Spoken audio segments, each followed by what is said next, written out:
എന്റെ ലാസിക്കായി ശസ്ത്രക്രിയയ്ക്ക് ഇപ്പോൾ 1 വർഷമായി. കോണ്ടാക്ട് ലെൻസ് ഉപയോഗിച്ചിരുന്ന കാലത്തേതിന് സമാനമാണ് എന്റെ കാഴ്ചശക്തി, പക്ഷേ നിരവധി പോരായ്മകളുണ്ട്. It began on a quiet morning that was supposed to be ordinary. A chill in the air, a worn Christmas sweater, and the soft hum of engines resting in a yard full of machines. Nothing unusual, nothing alarming, until the gate opened.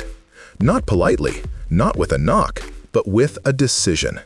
6 officers walked past the massive tank parked by the driveway, not even pausing to question why a military vehicle was sitting in a rural yard. Their eyes stayed locked on one person, Cody. No explanations, no greetings, just a terse command that sliced through the December air. Hands behind your back. The cuffs tightened more with each click, as if the officer expected him to bolt despite his calm posture. Cody kept asking whether this was some kind of joke, whether a letter had been sent, whether someone could explain what was happening. No one answered.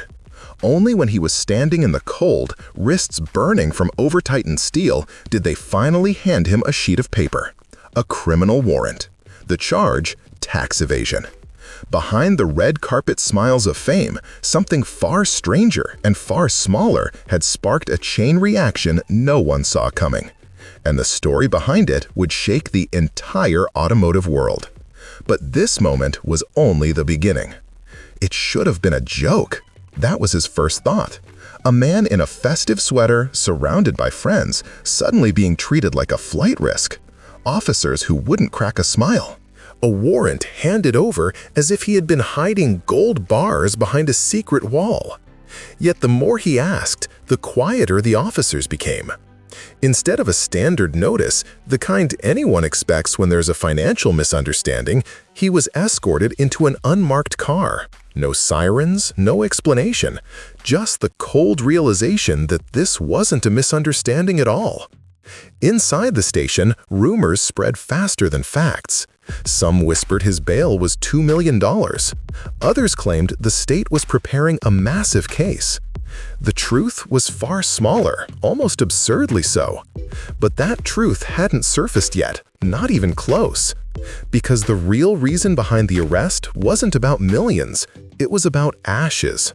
Long before spotlights, long before viral chaos, Cody was just a kid on rural farmland in Indiana, surrounded by rusted tractors, diesel fumes, and the sound of metal scraping against metal. Every dent, every bolt, every stubborn engine became part of his education. There were no film schools, no studios, no brand deals waiting for him. Just wide fields, long days, and the kind of work that toughens your hands before it toughens your spirit.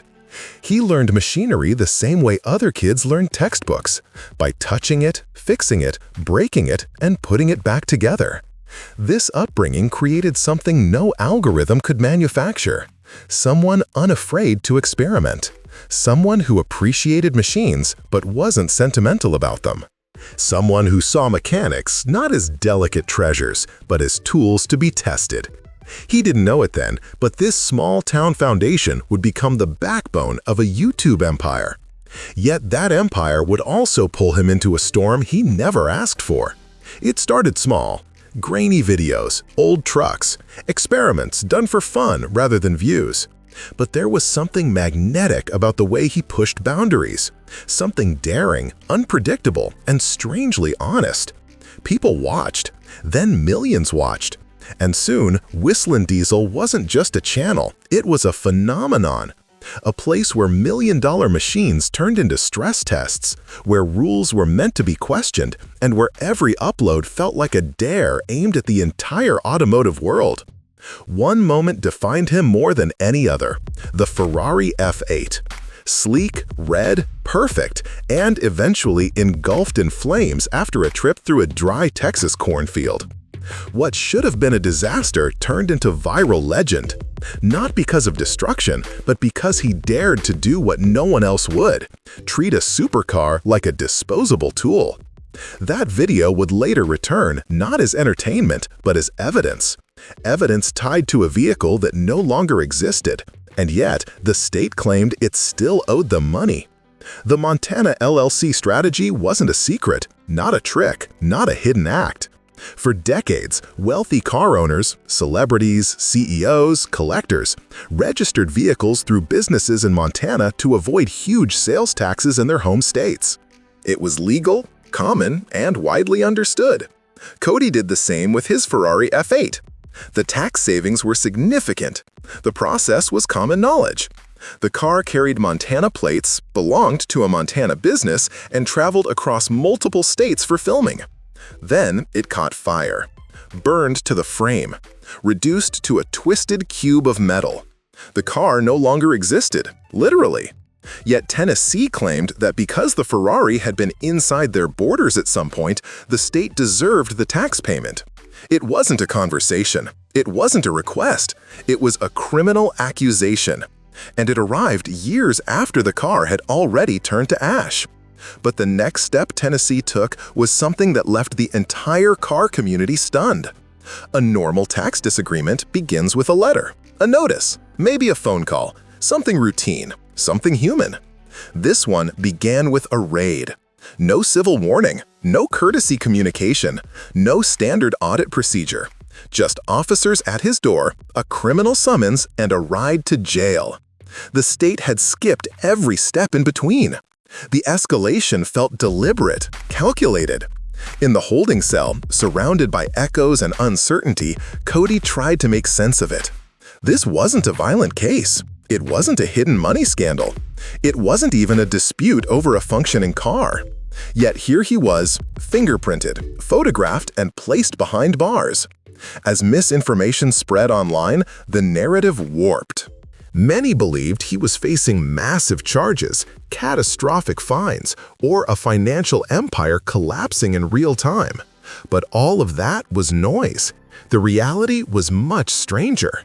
Because this wasn't about a monstrous tax scheme, it was about making an example. Behind the legal language and confusing paperwork, something larger was unfolding. Some insiders believe the arrest wasn't simply about money. It was meant to send a message, a warning, a precedent, a high-profile signal to every car enthusiast relying on a Montana plate, whether they were millionaires or middle-class hobbyists. If a creator with millions of followers could be cuffed without warning, then anyone could be. It wasn't just Cody who felt the pressure. The entire automotive community felt it.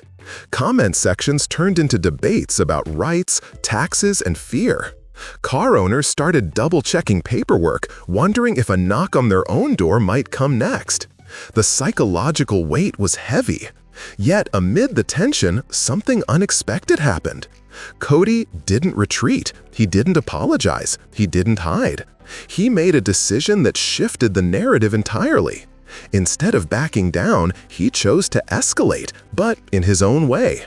Most people confronted by the weight of the state would shrink. They'd settle, negotiate quietly, or hand over the money just to avoid the storm. Cody did the opposite. He started planning. He began acquiring land in Montana to further solidify the legitimacy of his business there. He turned the mugshot into merchandise, not to mock the system, but to fund the legal fight against the very charge that had landed him in jail. The irony was impossible to miss, and beneath the humor, there was sincerity. He spoke openly about the long-term risks, the way a felony could shape his future, affect family plans, or restrict opportunities. This wasn't just a financial disagreement, it was a threat to everything he'd built. Yet Cody stood his ground, turning pressure into productivity, fear into strategy, and punishment into momentum. But the impact of the arrest didn't end with legal fallout. It threatened something far more personal, the content that built his entire identity. His channel thrived on boundary-pushing ideas, durability tests, unexpected experiments, and vehicles no one else would dare touch. At the top of the list stood a dream video, a test involving a Bugatti worth several $1 million. It was meant to be extraordinary. Fans had waited for it. But the arrest cast a long shadow. A Bugatti would require taxes far beyond what he could justify, especially now. $250,000 just to meet state requirements. Without Montana registration, the cost became insurmountable. The risk too high. The arrest hadn't just disrupted his life, it had altered the future of his work. Yet Cody didn't slow down. He adopted, exploring alternative ways to bring ambitious ideas to life. Borrowed cars, settled vehicles. Creative workarounds that kept his spirit intact even when the rules tightened around him. The automotive community watched closely, wondering how far-reaching this case might become. Whether it would change ownership laws, whether it would affect thousands, and whether the state had gone too far. One thing, however, became unmistakably clear. The raid wasn't a dead end. It was a turning point, a moment that could redefine how creators operate, how states enforce tax rules, and how the automotive world moves forward. As the court date approaches, tension builds, not just for one man, but for everyone watching. The story isn't over, not even close. Cody isn't slowing down, he's accelerating, and millions are fastening their seatbelts, waiting for whatever comes next.